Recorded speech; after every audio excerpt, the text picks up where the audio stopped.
question is voiced by educational institutes. They say that they have trained their staff as well as teachers. Despite doing that, they don't see any improvement in the discipline among children. Now, when we talk about discipline, it means that we are trying to conform them to a certain pattern of outward behavior. Now, this is not a natural process, because when you see any child, he is born to be erratic, free, and expressive of his thoughts. But we try to align them to certain conditions so that they behave in a certain manner that is acceptable to all of us. So it may be walking in a line, or keeping the footwear in a certain place, or the manner of addressing. So there are many things that we would fit under the category of discipline. Now, a child can be disciplined only when they understand the importance of this conditioned way of expression.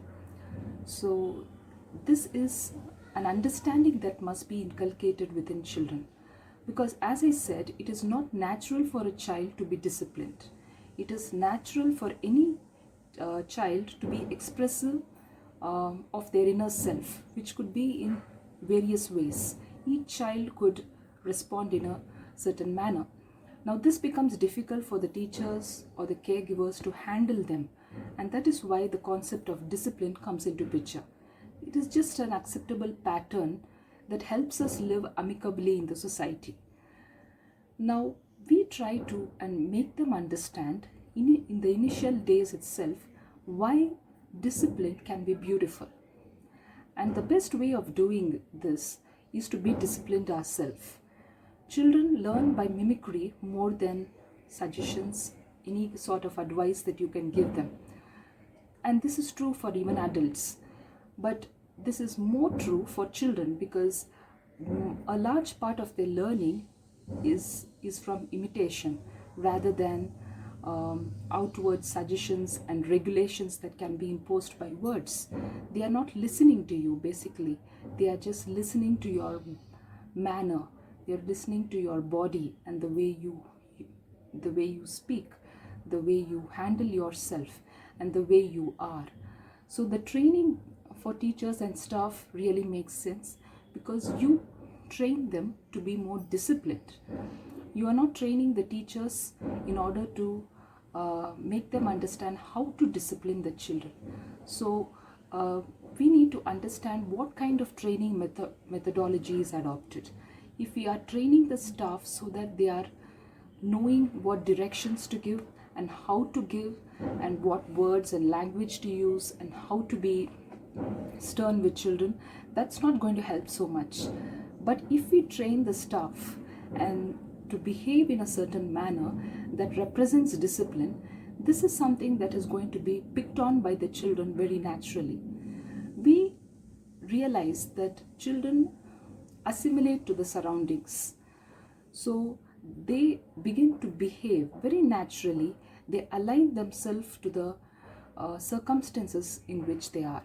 So if we are exposing them to a very disciplined environment where the teachers know how to speak and behave, they use the right words, and they adopt certain behavioral patterns which are very aligned with the word discipline, children are going to naturally be imitating those.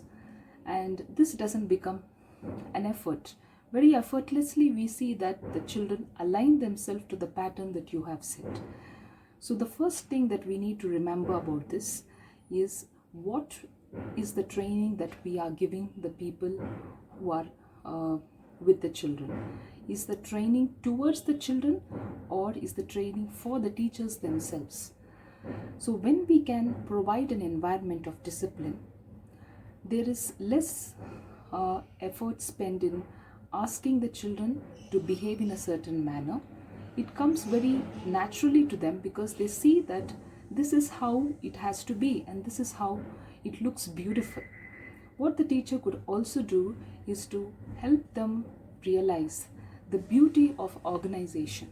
There could be examples cited from nature, because nature is the best book from which we can borrow from.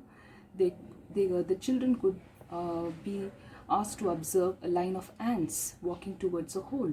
There is discipline in that. There is discipline in the movement of birds in the sky.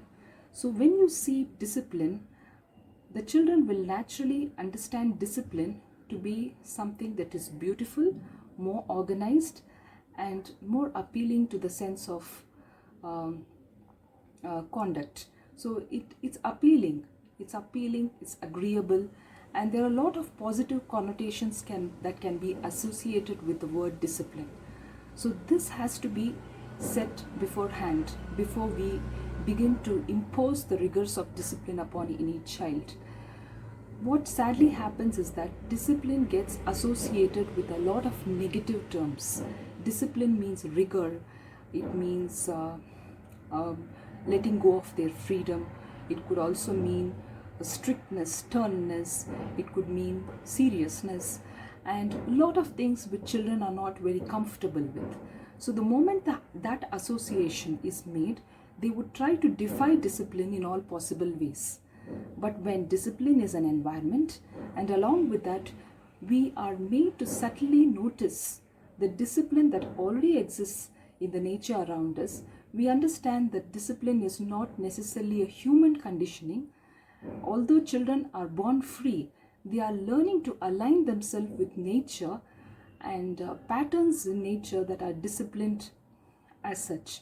So this is some association that the children should build on very early in life, and when that is made, discipline comes very naturally to the child.